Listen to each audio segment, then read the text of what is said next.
کیسے زندگی،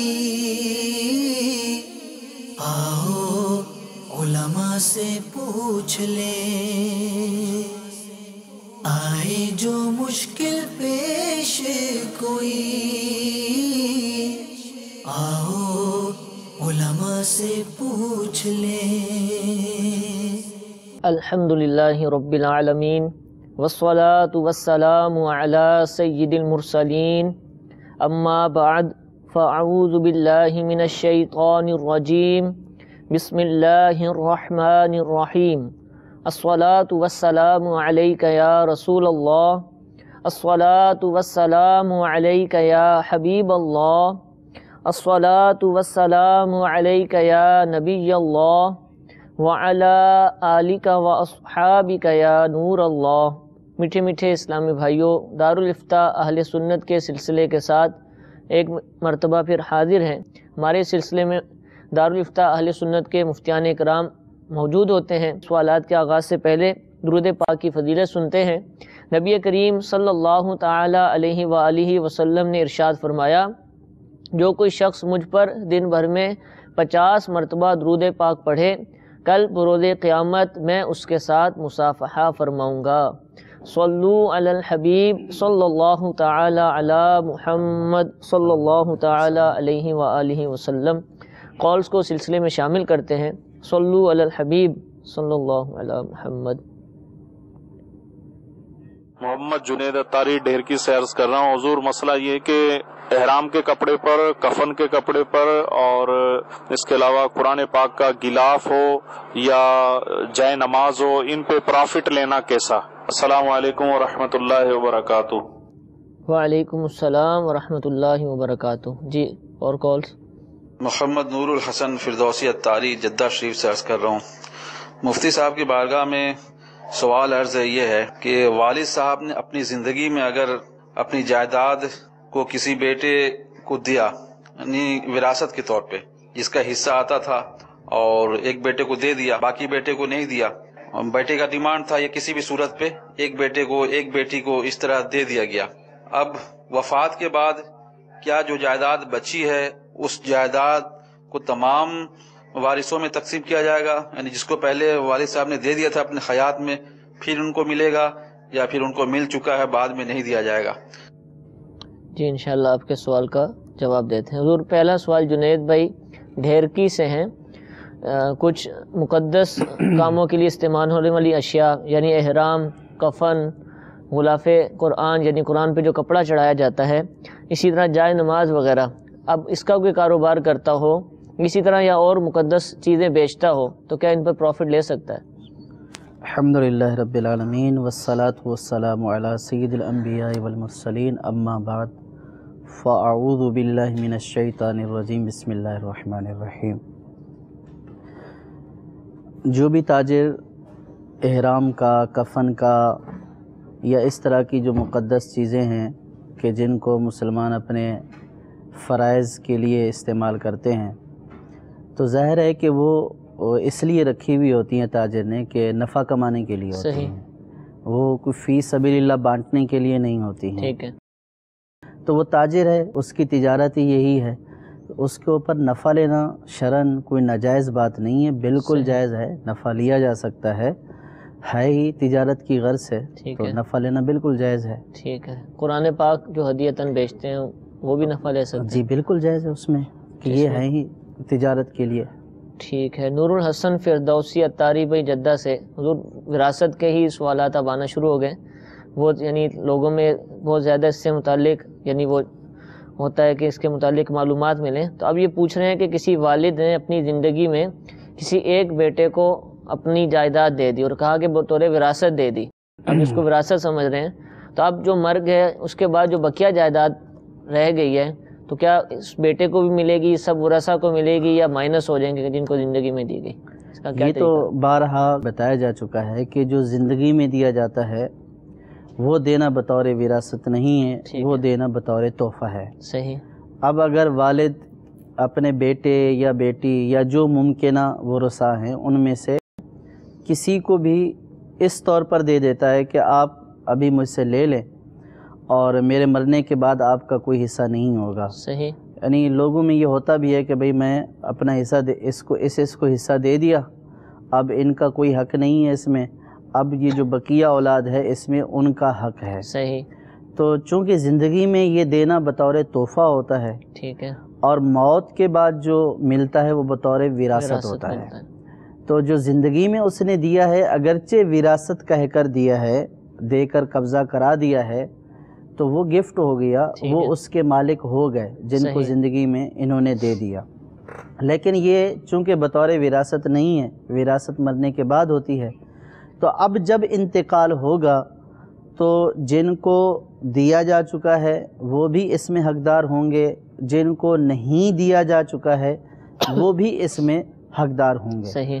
ہاں اگر جو لے چکے ہیں وہ اس بات کا لحاظ کرتے ہوئے کہ ہمارے بہن بھائیوں کو جو ہے وہ ہماری جتنا ہم لے چکے ہیں زندگی میں، والد صاحب نے ہمیں بطور تحفہ دے دیا ہے، یا وہ اس کو بطور وراثت سمجھتے تھے، ہمیں دے دیا ہے، ہمارے پاس اللہ کا دیا بہت ہے، تو اب یہ ہمارے دیگر بہن بھائیوں کو مل جائے، تو اب اگر وہ اپنے اس حصے سے وڈرا ہو جائیں، وہ یوں کہ لے کر جو ہے وہ انہی ورثاء میں تقسیم کر دیں، صحیح، یا ان ورثاء کو جو ہے وہ اپنا حصہ بیچ دیں اور بیچ کر قیمت معاف کر دیں. صحیح.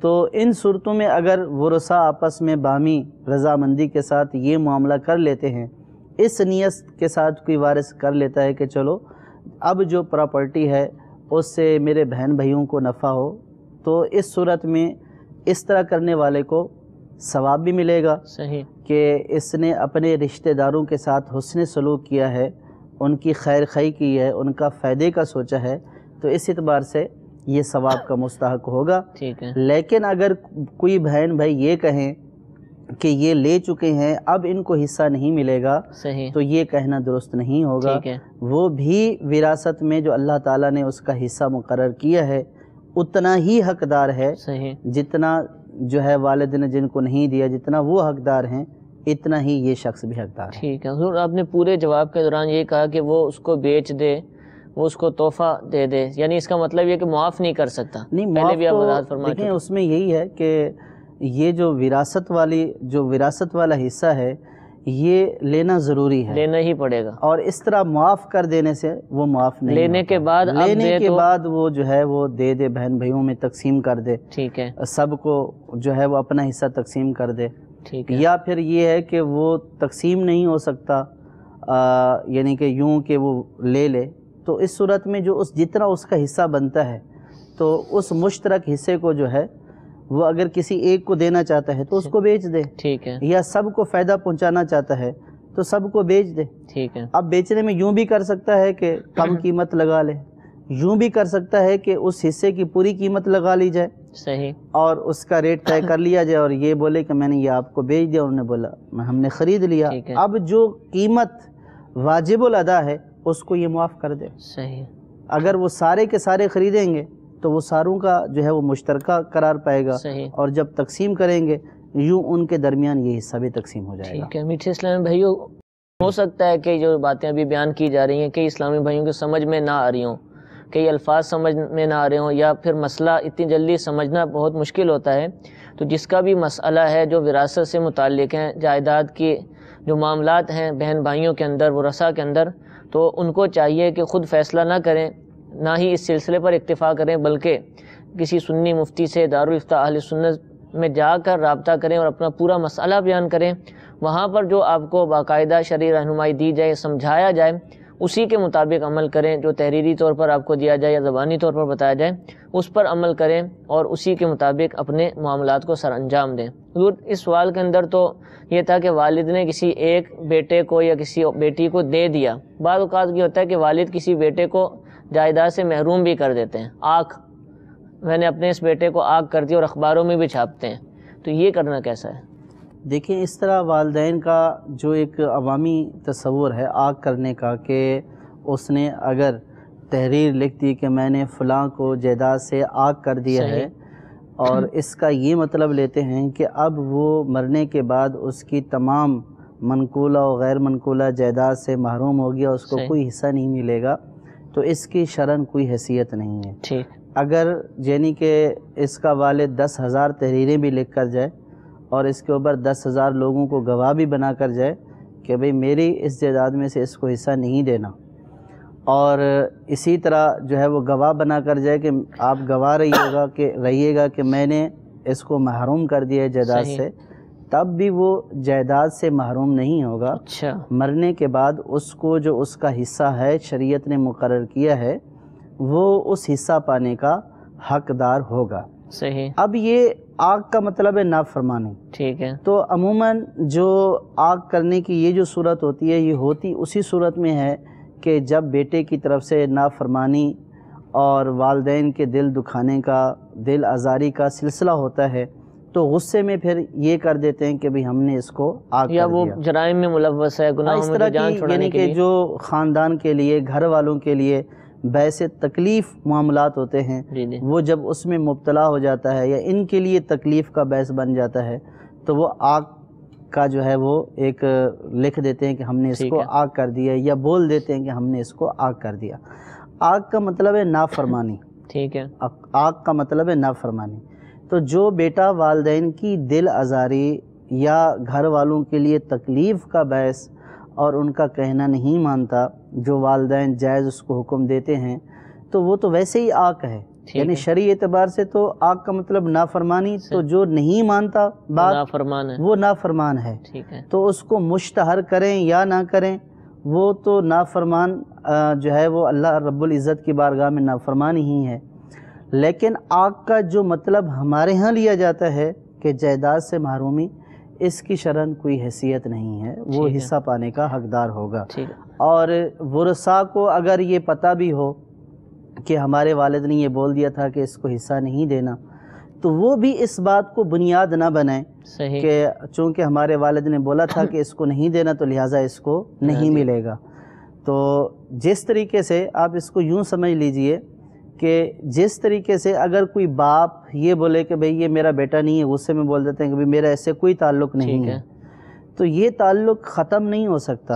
جو باپ کا رشتہ ہے وہ باپ کا رشتہ باپ ہی رہے گا، بیٹا بیٹا ہی رہے گا۔ جس طرح یہ رشتہ ختم نہیں ہو سکتا کہ باپ بولے میرا کوئی تعلق نہیں ہے، یا بیٹا بولتا ہے کہ میرا ان سے کوئی تعلق نہیں ہے، یہ بولنے سے باپ اور بیٹے کا رشتہ ختم نہیں ہو جاتا۔ اسی طرح والدین کے یہ بولنے سے کہ ان کو ہماری جائیداد سے حصہ نہ ملے، ان کو ہماری جو ہے وہ ترکے میں سے کچھ نہ دیا جائے، یہ ان کے بولنے سے ختم نہیں ہوگا، اس لیے کہ یہ اللہ تبارک و تعالیٰ نے ایک شخص کے کسی کے مرنے کے بعد اللہ تبارک و تعالیٰ نے اس کے ترکے کی تقسیم کا حکم ارشاد فرمایا، اور اللہ تبارک و تعالیٰ کی طرف سے اس کے جو متعین ورثاء ہیں وہ ورثاء متعین کیے گئے کہ اس کو حصہ ملے گا اور اس کو اس صورت میں اتنا ملے گا۔ تو چونکہ یہ رب قدیر کی طرف سے مقرر کردہ احکام ہیں، مشروع کردہ احکام ہیں، تو اس میں بندوں کو رد و بدل کرنے کا اختیار نہیں ہے۔ بندے کو اپنی جو ہے وہ ملک میں اختیار ہوتا ہے، جب تک وہ زندہ ہے اس کی ملک ہے، اس میں وہ جائز تصرف کر سکتا ہے۔ جب اس کا انتقال ہو گیا تو اب اس کا ترکہ جو ہے وہ ورثاء کا حق بن گیا رب کریم کے فرمان کی وجہ سے۔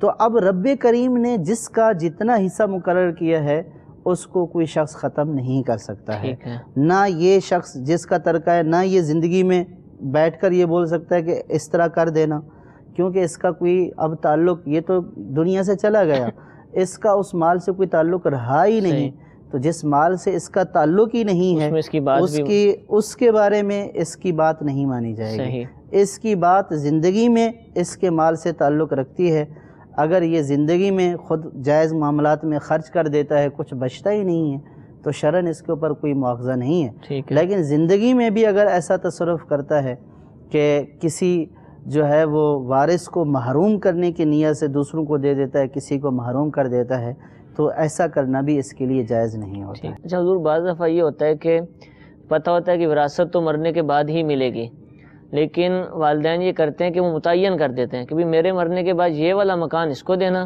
یہ والا مکان اس کو، دونوں کی قیمت برابر ہے، اس سے بھی برابر آتے ہیں، لیکن تعین والدین کر جاتے ہیں، تو اس تعین پر عمل کرنا ضروری ہے کہ کچھ اور؟ دیکھیے، پہلے ہی بیان کیا جا چکا کہ والدین کو وراثت کے بعد یعنی کہ جب وہ انتقال ہو گیا تو پتہ نہیں یہ مکان بچتے بھی ہیں یا نہیں، ہو سکتا ہے یہ زندگی میں ہی ان کو بیچ ڈالے، صحیح، لیکن پھر بھی اگر تعین ہو گیا کہ یہ اس کو دے دینا، یہ اس کو دے دینا، تو یہ ورثاء کے اوپر لازم نہیں ہے کہ جو والد متعین کر کے گیا ہے وہ اسی کو ہی دیا جائے، صحیح، بلکہ اس میں جو شرعی طریقہ ہے، تقسیم کا طریقہ ہے کہ اس کو شرعی طریقے کے مطابق جو ہے وہ تقسیم کیا جائے گا۔ اور ہو سکتا ہے کہ ظاہر ہے کہ دو مکان فرض کیا گاڑی ہے یا کوئی اور چیزیں آپس میں جن کا تقابل کیا جا رہا ہے کہ یہ اس کی یہ اس کی، تو اس میں کمی بیشی ہو سکتی ہے، لیکن جب وراثت تقسیم ہوگی تو وراثت تو ظاہر ہے کہ برابر تقسیم ہوگی، یعنی اگر بھائی ہیں بیٹے ہیں تو بیٹوں کو سب کو برابر کا حصہ ملے گا۔ اب اگر مکان فرض کے کم و بیش ہوئے، ایک جو ہے وہ پوش علاقے میں ہے اور ایک کچی بستی میں ہے، تو ہیں تو دونوں مکان، اور اس کے بھی 4 کمرے، اس کے بھی 4 کمرے، اس کا بھی اتنا سین، اس کا بھی اتنا سین، لیکن دونوں کی ویلیو میں فرق ہے۔ اب جو کچی بستی والا ہے تو وہ تو یہ بولے گا کہ بھئی مجھے اس میں سے حصہ دو، اور جو پوش علاقے میں رہنے والا ہے وہ یہی بولے گا کہ والدین کی تقسیم پر راضی رہو بھائی۔ تو والدین کی تقسیم اولاً تو یہ کہ والد کو اس بات کا اختیار ہی نہیں ہے کہ یوں یعنی کہ بولے کہ مرنے کے بعد یوں کر لینا، زندگی میں دے دے، ہر ایک کو قبضہ دلا دے، دے دے تحفہ دے دے، تو دونوں کے ہو جائیں گے۔ اور دوسری بات یہ ہے کہ پھر ان میں مساوات کو جو حصے ہیں بیٹے بیٹیوں کے، ان کو سب کو برابر تقسیم کیا جائے گا، اور جب وراثت کے حوالے سے تقسیم کیا جائے گا تو پھر اس کے یارڈ کو یا اس کی پیمائش کو نہیں دیکھا جائے گا، اس کی مالیت کو دیکھا جائے گا، پھر مالیت کے اعتبار سے جو ہے وہ ان میں تقسیم کیا جائے گا۔ ٹھیک ہے حضور، آپ نے پچھلے سلسلے میں فرمایا تھا کہ یہ 1/3 کے اندر 1/3 میں وصیت کر سکتا ہے، تو یہ وصیت کر جائے، وصیت کے زمرے میں نہیں آئے گا کہ بھئی میری وصیت ہے، یہ الفاظ بھی استعمال ہوتے ہیں کہ میری وصیت ہے کہ میری اولاد میں سے فلاں کو یہ دیا جائے، تو 1/3 میں وصیت تو مان لینی چاہیے۔ پہلی بات تو یہ ہے کہ یہ وصیت اس کام کی بھی نہیں کر سکتا ہے کہ جو اللہ تبارک و تعالیٰ کی طرف سے مقرر کردہ حصہ ہے، ٹھیک ہے، وہ اس کی وصیت کرنے سے تبدیل نہیں ہوگا، پہلے سے ہی مقرر ہے، پہلے سے مقرر ہے۔ اور دوسری بات یہ ہے کہ ورثاء کے حق میں وصیت جو اس طرح کی ہو کہ اس کو اتنا دے دینا، اس کو اتنا دے دینا، ہم بولیں کہ اس کو 1/3 میں سے دے دیں، تو ورثاء کے حق میں وصیت نافذ نہیں ہوتی ہے۔ وصیت ہوتی ہے اجنبی کے لیے، یعنی جس کو حصہ ورثاء کے علاوہ ہیں، ان کے لیے وصیت ہوتی ہے۔ تو ان کے لیے اگر وصیت کی ہے کہ اس کو جو ہے وہ دے دینا اتنا، اور وہ اگر 1/3 کے اندر آتا ہے، یعنی کہ 1/3 ہے یا 1/3 سے کم ہے، تو وہ اس کو دے دیا جائے گا، لیکن ورثاء کے معاملے میں اس کی کوئی بات قبول نہیں کی اس وصیت کا اعتبار نہیں ہے۔ ٹھیک ہے، جزاک اللہ، ماشاءاللہ تفصیل سے ہم نے مزید وراثت کے احکام سنے۔ اب مزید کالز کو بھی سلسلے میں شامل کرتے ہیں۔ صلو علی الحبیب صلی اللہ تعالی علی محمد صلی اللہ علیہ وسلم۔ جی، میرا نام وقار احمد ہے، گجرانوالہ سے بات کر رہا ہوں، اور سوال میں یہ کرنا چاہ رہا تھا کہ کیا عورت کو حصہ والدین کی طرف سے دینا ضروری ہے کہ اگر نہ دیں تو اس میں کوئی قباحت ہے کہ نہیں؟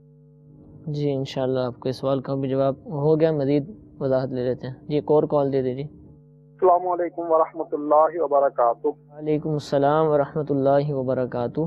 میں حسین اطار والا بورے والا سے عرض کر رہا ہوں، مفتی صاحب کی خدمت میں میرا سوال ہے کہ جب اس باپ کا انتقال ہو جاتا ہے اور گھر وراثت میں گھر یا دکان وغیرہ ہوتی ہے اور اس میں سب رہ رہے ہوتے ہیں، تو یہ کس طرح تقسیم کیا جا سکتا ہے؟ جی آپ کے سوال کا بھی جواب دیتے ہیں کہ مشترکہ مال کس طرح تقسیم کریں۔ حضور وقار احمد بھائی گجرانوالہ سے وراثت ہی کا سوال ہے، اور پہلے بھی جواب ہو چکا کہ عورت کو حصہ دینا ضروری ہے۔ تو اصل میں اس میں یہ بھی ہوگا کہ مرد کو دینا ضروری ہے، ٹھیک ہے، تو اس میں وہی بات ہے کہ عورت کے متعلق ہی کیوں کہ عورت ذہن بنا ہوا ہے کہ پتہ نہیں اس کو دینا چاہیے، عورت کو دینا پتہ نہیں کیا ہے، تو جس طرح مرد کو دینا ضروری ہے اسی طرح عورت کو دینا بھی ضروری ہے، ٹھیک ہے، اور اس اعتبار سے بھی ضروری ہے کہ عموماً جو ہے وہ بر صغیر پاک و ہند میں یہ جو نحوست آئی ہے یہ غیر مسلموں کی طرف سے آئی ہے کہ غیر مسلم جو ہے وہ اپنی بہن بیٹیوں کو جو ہے وہ جائیداد سے محروم کر دیا کرتے تھے، اور بعد جو ہے وہ مذاہب میں یہ بھی ہوتا تھا کہ ان کی وراثت سے بچنے کے لیے جو ہے وہ ان کو ان کے شوہروں کے ساتھ ہی دفن کر دیتے تھے، جلا دیتے تھے۔ تو یہ ان غیر مسلموں کا طریقہ ہے، یہ مسلمانوں کا طریقہ نہیں ہے۔ صحیح۔ تو یہ جو ایک رسم چلی ہے اس کے عورت کو حصہ نہیں دیا جائے گا، اس کے دو ہی وجوہات ہیں، یا تو غیر مسلم سے مشابہت ہے یا حرص و ہوس ہے۔ ٹھیک ہے۔ ورنہ مسلمان ہونے کے ناطے جو قرآن پاک کو ماننے والا ہے، قرآن پاک کا پڑھنے والا ہے، سرکار صلی اللہ تعالیٰ علیہ وسلم کی رسالت پر جو ہے وہ ایمان لانے والا اور اس کا اقرار کرنے والا ہے، تو اس کے لیے یہ بات پوشیدہ نہیں ہونی چاہیے کہ اللہ تبارک و تعالیٰ نے جس طرح مردوں کا حصہ رکھا ہے اسی طرح اللہ تعالیٰ نے عورتوں کا بھی حصہ مقرر فرمایا ہے۔ تو اس بارے میں ذہن الجھن کا شکار نہیں ہونا چاہیے۔ حضور اچھا، یہ اب غیر مسلم کی بات چلی، کئی اسلامی بھائی غیر مسلم ممالک میں رہتے ہیں یا مسلم ملک بھی ہے اور ملکی قوانین بھی ہیں وراثت کے، اور ایک دفعہ مجھ سے کسی نے پوچھا تھا کہ ہمارے یہاں لازم ہے کہ ملکی قانون کے مطابق ہی وراثت تقسیم کریں، تو اب اگر وہ شریعت کے حصوں سے ہٹ کر ہے تو کیا وہ جائز ہوگا پابندی کرنا قانون کی؟ اگر کسی ملک کا قانون شریعت کے واضح اصولوں کے خلاف ہے، یعنی جو اللہ تعالیٰ کا فرمان ہے، قرآن پاک میں نصوص موجود ہیں، جو کسی بھی ملک کا قانون اگر اللہ تعالیٰ کے فرامین کی خلاف ورزی پر ابھارتا ہے یا اس کے اوپر عمل کرنے سے اللہ تبارک و تعالیٰ کے حکم کی خلاف ورزی ہوتی ہے، تو ایسے قانون کے اوپر تو عمل کرنا جائز ہی نہیں ہے۔ ٹھیک ہے۔ اور پھر اگر ان کو زبردستی ایسا کرایا جاتا ہے تو ان کو یہ نہیں کہا جائے گا کہ قانون پر عمل کریں، ان کو یہ کہا جائے گا کہ یہاں سے آپ ہجرت کر کے ایسی جگہ پر جائیں کہ جہاں پر اللہ تبارک و تعالیٰ کے احکام کی پابندی اور اس کے اوپر آزادانہ طریقے سے آپ عمل کر سکیں، جہاں پہ آپ کو اللہ تبارک و تعالیٰ کے احکام پر عمل کرنے سے منع کیا جاتا ہے اور جن کا حکم اللہ اور اس کے رسول نے واضح طور پر بیان کر دیا، اور یہ ایسا قانون ہے کہ جس کے بارے میں وعید یہ ہے کہ جو اپنے وارث کو وراثت سے محروم کرے اللہ تبارک و تعالیٰ جنت سے اس کا حصہ منقطع کر دیتا ہے۔ تو اب جو ہے وہ ایک قانون کو آڑ بنا کر، بہانہ بنا کر یہ بولے کہ جی میں تو قانون کے اوپر عمل کر رہا ہوں، تو جو قانون، جو قاعدہ کلیہ ضابطہ شریعت کے اصولوں کی خلاف ورزی پر مبنی ہے، ایسے قانون پر عمل کرنا ہی جائز نہیں ہے۔ وہ قانونی جو ہے وہ خلاف شریعت ہے، اس پر عمل نہیں کریں گے۔ ماشاءاللہ۔ تار والا سے ایک اسلامی بھائی نے سوال کیا کہ مشترکہ جائیداد تقسیم کرنی ہے، کیا طریقہ کار ہو؟ دیکھیں، جب جو ہے وہ ترکہ آتا ہے یا وراثت ملتی ہے تو پھر اس کے تقسیم کے بھی باقاعدہ احکام مقرر ہیں کہ کب تقسیم کی جائے گی، کب تقسیم نہیں کی جائے گی۔ اب ویسے تو اس کے تفصیلی احکام ہیں، موٹی موٹی باتیں یہ ہیں کہ اب جیسے فرض کے ایک گھر ہے، اگر گھر اتنا بڑا ہے کہ اس کو تقسیم کر دیا جائے ورثاء کے درمیان، تو وہ ہر ایک کے لیے جو ہے نفع مند ہو، وہ اس میں رہائش اختیار کر سکتا ہے۔ پورشن بنے ہوتے ہیں یا جو ہے وہ بعض گھر ہی جو ہے وہ بڑے ایریا پر مشتمل ہوتے ہیں۔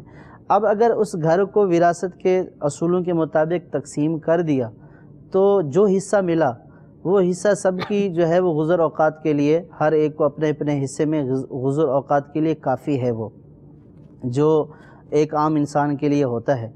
تو اس صورت میں اگر جو ہے وہ کوئی تقاضا کرتا ہے کہ بھی تقسیم کر دیا جائے تو اس کو تقسیم کر دیا جائے گا۔ ٹھیک ہے۔ اب اگر کوئی یہ بولتا ہے کہ نہیں تقسیم نہیں کرنا ہے، اکٹھے رہتے ہیں، تو اکٹھے رہنا ہے، تو اس کی بات نہیں مانی جائے گی، کیونکہ جب اتنی گنجائش ہے کہ تقسیم کرنے کے بعد ہر ایک کو جو ہے وہ اتنا حصہ ملتا ہے کہ جس سے وہ نفع اٹھا سکتا ہے، تو اس کو تقسیم کر دیا جائے۔ اسی طرح فرض کے 2 گھر ہیں اور 2 بھائی ہیں، ٹھیک ہے، صرف ورثاء میں، تو اب ہر بھائی ہر گھر میں الگ الگ جو ہے وہ تقسیم کی جا سکتی ہے۔ تو اگر اس طرح کی صورتحال ہے اور کوئی ایک فریق بھی مطالبہ کرتا ہے کہ بھئی اب تقسیم کر دیا جائے تو اس کو تقسیم کر دیا جائے گا، ٹھیک ہے۔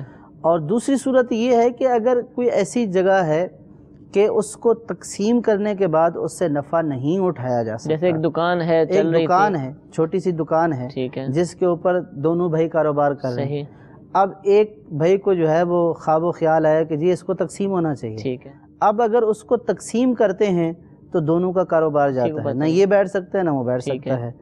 تو اس صورت میں اگر یہ دونوں باہمی رضامندی سے اس کو بیچ دیں اور آپس میں حصہ لے لیں، یہ تو ہو سکتا ہے، ٹھیک ہے، یا جتنے بھی ورثہ ہیں وہ راضی ہیں اس کو بیچ کر تقسیم کرنے کے اوپر، تو اس میں کوئی حرج نہیں ہے. صحیح. لیکن اب جس کا کاروبار ہے اس کو پتہ ہے کہ اس کو تقسیم کریں گے تو کاروبار گیا اور سارا معاملہ ہی ڈسٹرب. ٹھیک ہے. تو اس صورت میں کسی ایک کے کہنے کے اوپر اس کو تقسیم نہیں کیا جائے گا. صحیح. یہی مثال گھر کی ہے. ٹھیک ہے. جیسے چھوٹے چھوٹے گھر ہیں یا فلیٹ نما ہیں، فلیٹ ہوتے ہیں چھوٹے چھوٹے. اب فرض کیا کہ 4 کمرے ہیں، اس کے 8 جو ہیں وہ اس کے وارث ہیں. ٹھیک ہے. اب کوئی ایک بولتا ہے، اب وہ 4 کمروں میں بطور بھائی یا بطور حصہ دار بطور شریک آپس میں تو وہ اس میں سمائے ہوئے ہیں، لیکن اب اگر جو ہے وہ 4 یہ کہتے ہیں تقسیم نہیں ہوگا اور 2 یہ کہتے ہیں کہ تقسیم کر دیں، تو اب جب تقسیم کرتے ہیں تو وہ کسی کے لیے بھی نفع مند نہیں رہتا. صحیح. بلکہ جو 4 اس میں رہ رہے ہیں وہ بھی بے گھر ہو جائیں گے، روڈ پر آ جائیں گے بیچارے، اور ان کو یہ خطرہ کہ ان کی اتنی آمدنی ہی نہیں ہے کہ وہ کرائے پر لے سکیں. اب وہ کہاں جائیں گے؟ تو فیملیاں لے کر. تو اس صورت میں تقسیم نہیں کیا جائے گا. یعنی کہ اگر سب راضی نہیں ہے تو تقسیم نہیں کیا جائے گا، ان 2 کی بات کو نہیں مانا جائے گا. صحیح. اب کیا کیا جائے گا؟ تو اب اگر فرد کے بعض اوقات یہ بھی ہوتا ہے کہ 4 ہی رہ رہے ہیں. صحیح. اور 2 بہر ہیں. ٹھیک ہے. اب 2 یہ کہتے ہیں کہ یہ تو سارا مطلب یہ کہ اتنے عرصے سے رہ رہے ہیں اور ہمیں تو اس سے مل ہی کچھ نہیں رہا. ٹھیک ہے. تو اس کے لیے بھی کوئی شریعت نے ایک ضابطہ مقرر کیا ہے. صحیح. کہ جب تقسیم نہ ہو سکتا ہو، صحیح، اور اگر تقسیم ہونے کے بعد قابل نفع نہیں رہے گا، ٹھیک ہے، تو اب سب اسے نفع اٹھائیں گے کس طرح؟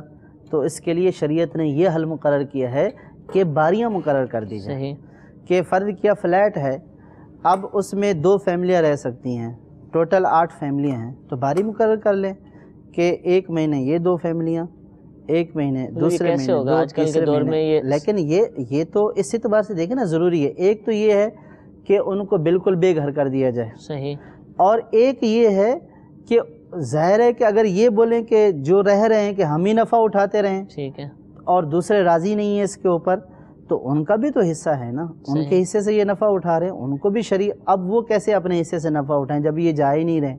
تو اس کا شریعت نے منصفانہ حل یہ کیا ہے کہ جب تقسیم کے اوپر کسی کو فائدہ ہوگا ہی نہیں اور راضی بھی نہیں ہے سارے کے سارے، بجائے اس کے کہ اس چیز کو ختم کر دیا جائے، تو اس چیز کی ایسی صورت کر دی جائے کہ یہ صورت سب کے لیے قابل قبول رہے. ٹھیک ہے، یا تو یہ ہے کہ یوں مقرر کر لیں کہ فرض کیا کہ ایک مہینے کی مثال دیا، ایک سال کر لیں کہ 1 سال یہ رہے گا، 1 سال یہ رہے گا، 1 سال یہ رہے گا.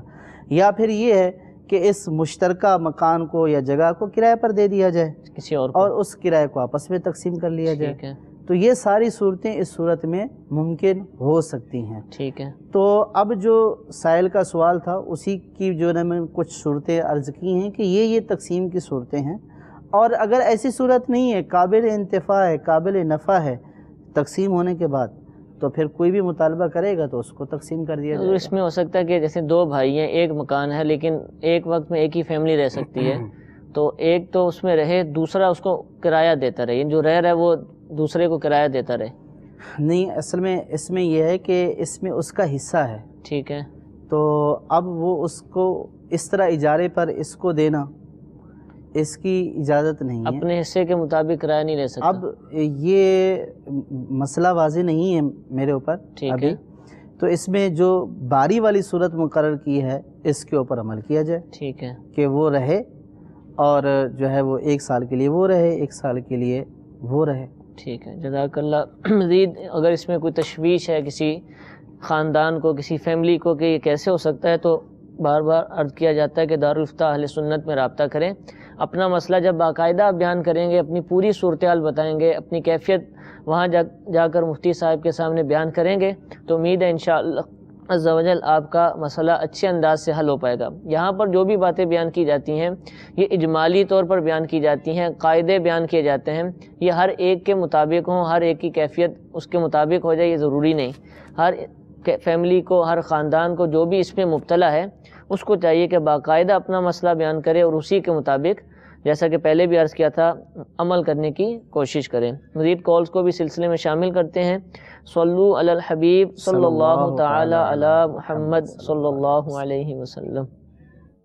میں حبیب احمد پاک پتن شریف سے بات کر رہا ہوں. میرا سوال یہ ہے کہ میری والدہ صاحبہ عمرہ کے لیے گئی تھیں، تو میں نے آپ سے یہ پوچھنا ہے کہ جو میری والدہ صاحبہ وہاں احرام کے لیے کپڑا استعمال کیا تھا، کیا وہ گھریلو استعمال میں ملا سکتی ہیں یا نہیں؟ جی انشاءاللہ عرض کرتے ہیں. جی کال. السلام علیکم ورحمۃ اللہ وبرکاتہ. وعلیکم السلام ورحمۃ اللہ وبرکاتہ. میرا نام محمد آصف ہے. میرا مفتی صاحب سے یہ سوال ہے کہ باپ کی جائیداد میں سے تو بہنوں کا حصہ بنتا ہے جو ہوتی ہی باپ کی جائیداد ہے، لیکن اگر باپ بیٹے کے پیسوں سے زمین خریدتا ہے یا کوئی مکان خریدتا ہے یا کوئی اور چیز خریدتا ہے لیکن پیسے بیٹے کے ہیں، کیا بیٹے کے پیسوں سے خریدی ہوئی جائیداد میں سے بہنوں کا حصہ بنتا ہے جبکہ باپ فوت ہو جائے؟ جی انشاءاللہ یہ پہلے بھی ہوا، دوبارہ عرض کرتے ہیں.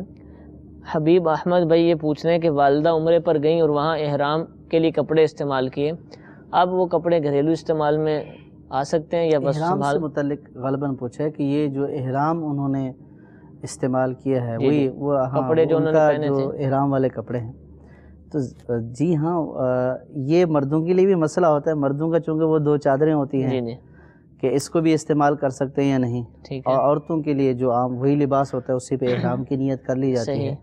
بس اسکارف وغیرہ پہن لیا جاتا ہے، کوئی خاص اسکارف کوئی خاص یعنی کہ ان کا احرام میں مشروط نہیں ہے. اچھا اچھا. وہ کوئی سی بھی جو ہے وہ جو موٹی چادر کے جس سے ان کے جو ہے وہ بال وغیرہ چھپ جائیں اور باپردہ ہو جائیں اور اعضاء نظر نہ آئیں تو وہ اوپر اوڑھی جا سکتی ہے. ٹھیک ہے. تو جو وہ کپڑے ہیں وہ ظاہر ہے کہ ان کو استعمال کیا جائے گا، ان کو ضائع نہیں کیا جائے گا اور وہ استعمال کر سکتی ہیں.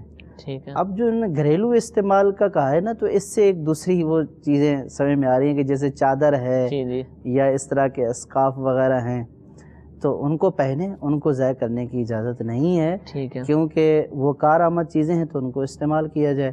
ٹھیک ہے. اچھا اسی طرح مرد کے جو احرام کی 2 چادریں ہوتی ہیں تو اس بارے میں بھی کنفیوژن ہوتی ہے کہ اب ان کو کیا کیا جائے. ٹھیک ہے.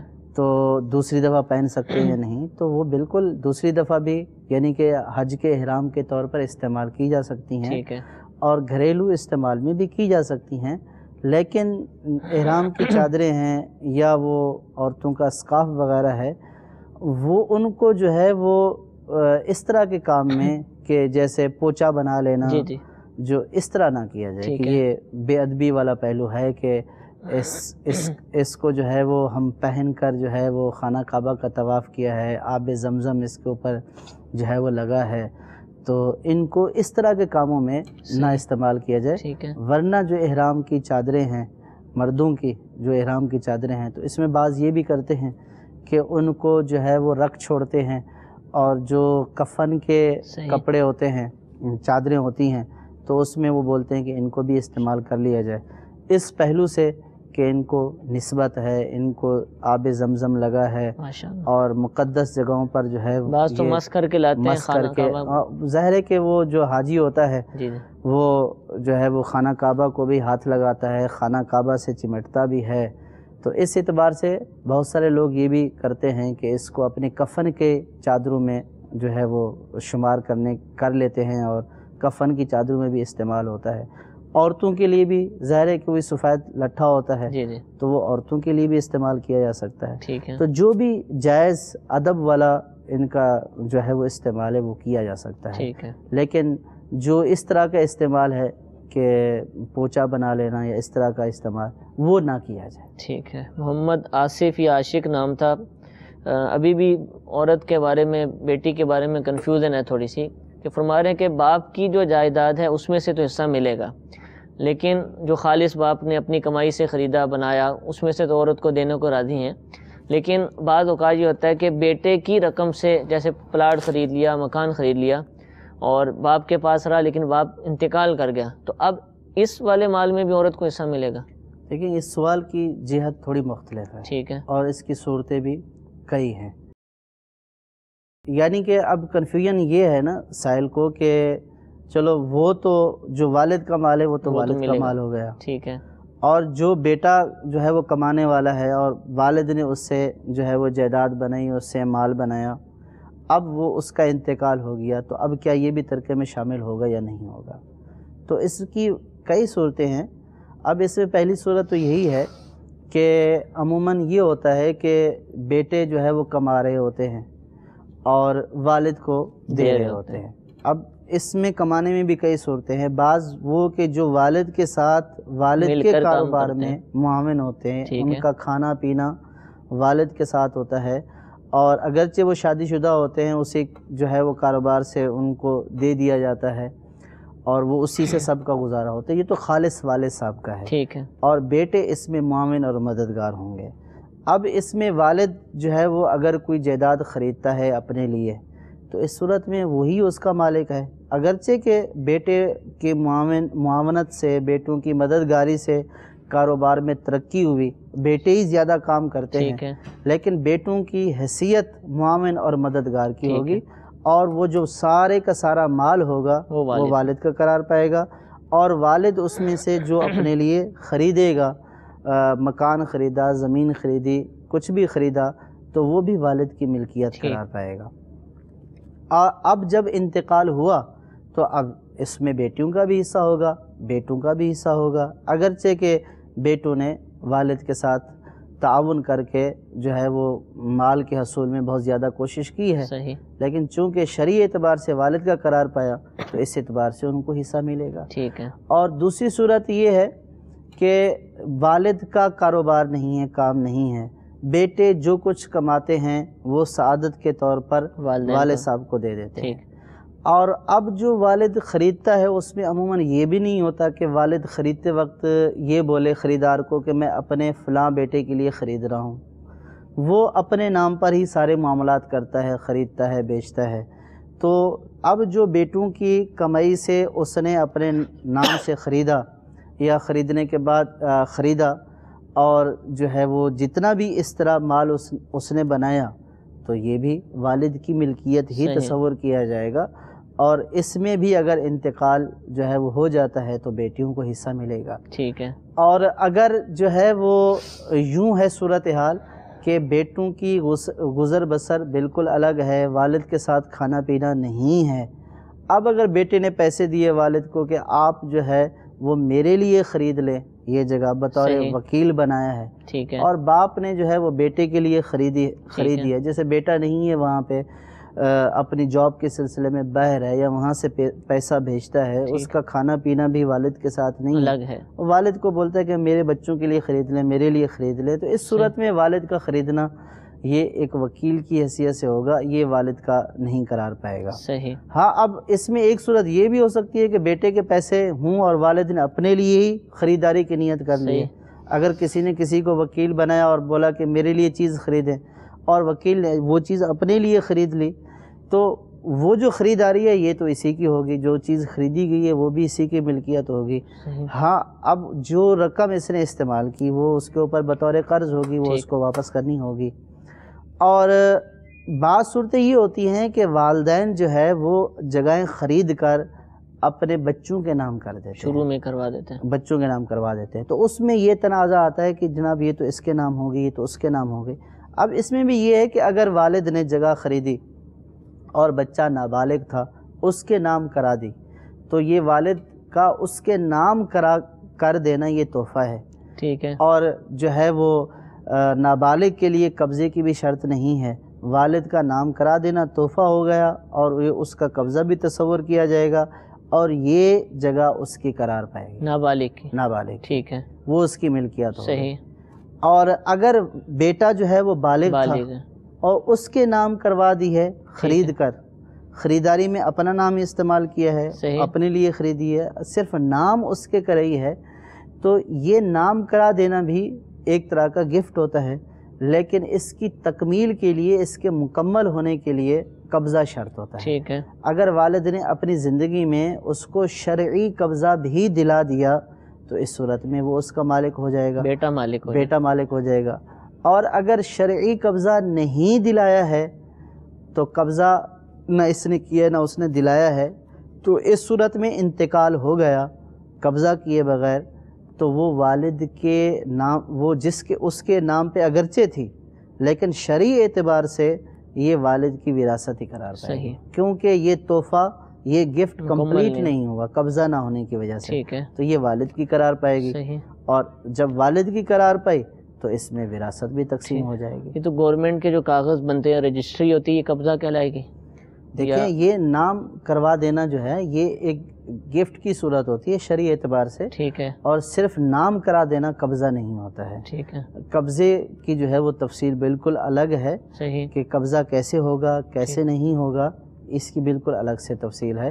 صرف کاغذات میں نام کرا دینا یہ قبضہ نہیں ہوتا ہے۔ اور قبضہ ضروری ہے تب ہی گفٹ مکمل ہوگا۔ نام کرا دیا، نام کرانے کے بعد جو شرعی قبضہ ہے جو اس کی شرائط ہیں وہ ان شرائط کے ساتھ اگر قبضہ کرا دیا تو پھر اس صورت میں جو ہے وہ قبضہ ہو گیا اس کی زندگی میں، تو اس صورت میں وہ بیٹا اس کا مالک ہے۔ اب اس میں وراثت جاری اب اگر والد کا انتقال ہوتا ہے تو جو ہے وہ اس میں وراثت تقسیم نہیں ہوگی کیونکہ وہ مالک ہو چکا۔ تو ہمارے ہاں جو اس وقت رائج ہے صورتیں نام کرانے کی کہ عموماً اپنی جو ہے وہ زوجہ کے نام، بچوں کے امی کے نام زوجہ کے نام کرا دیتے ہیں، یا کسی بیٹے کے نام کرا دیتے ہیں، بالغ بیٹے کے نام کرا دیتے ہیں، تو ان میں زیادہ تر صورتوں میں جو ہے وہ جو شرعی معاملہ ہے قبضے والا وہ نہیں ہوتا ہے۔ قانونی اعتبار سے تو جس کے نام ہو جاتا ہے تو وہ ویلڈ ہوتا ہے، ٹھیک ہے، لیکن شرعی اعتبار سے اس میں مزید وضاحت اور مزید جو ہے اس کی ضرورت ہوتی ہے اس معاملے کی چھان بین کرنے کی۔ ٹھیک ہے، تو لہٰذا صرف اس کے اوپر بھی مدار نہ رکھا جائے، یعنی کہ وراثت کی جو ہے وہ تقسیم میں غلطی کا ایک سبب یہ بھی ہے صحیح کہ عمومی طور پر جب جو جگہ خریدی جاتی ہے وہ کسی کے نام ہو جاتی ہے تو جو جس کے نام ہو جاتی ہے وہ یہ سمجھتا ہے کہ یہ میری ہو چکی ہے، ٹھیک ہے، جبکہ نام کرا دینے سے، صرف نام کرا دینے سے نام اس کی نہیں ہو جاتی ہے، ملکیت ثابت اس کی نہیں ہوتی ہے، اس کے لیے مزید پھر تفصیل ہوتی ہے کہ شرعی قبضہ ہوا ہے یا نہیں ہوا ہے۔ تو اس اعتبار سے دیکھا جائے گا اور پھر اس اعتبار سے اصل مالک کا تعین کیا جائے گا۔ اصل مالک کے تعین ہونے کے بعد وراثت پھر اگر وہ مرنے والے کی ملکیت ثابت ہوئی تو وراثت تقسیم ہوگی، اگر مرنے والے کی ملکیت ثابت نہ ہوئی بلکہ جس کے اس نے نام کی ہے شرعی اعتبار سے بھی اسی کی ملکیت ثابت ہو گئی تو وہ اس کا مالک قرار پائے گا۔ ٹھیک ہے، جزاک اللہ۔ میٹھے میٹھے اسلام بھائیو، آج کے سلسلے میں بھی الحمدللہ اکثر مسائل ہمارے وراثت پر مشتمل تھے۔ پچھلے 2-3 سلسلوں سے بھی ہم نے وراثت کے ہی سوالات کو آپ کی کالز کے ذریعے شامل کیا۔ اللہ تعالیٰ سے دعا ہے کہ جو کچھ سنا اس پر عمل کرنے کی توفیق عطا فرمائے، آمین بجاہ النبی الامین صلی اللہ تعالی علی محمد، صلو علی الحبیب صلی اللہ تعالی علی محمد صلی اللہ علیہ وسلم۔ گزارے کیسے زندگی، آؤ علماء سے پوچھ لیں، آئے جو مشکل پیش کوئی، آؤ علماء سے پوچھ لیں۔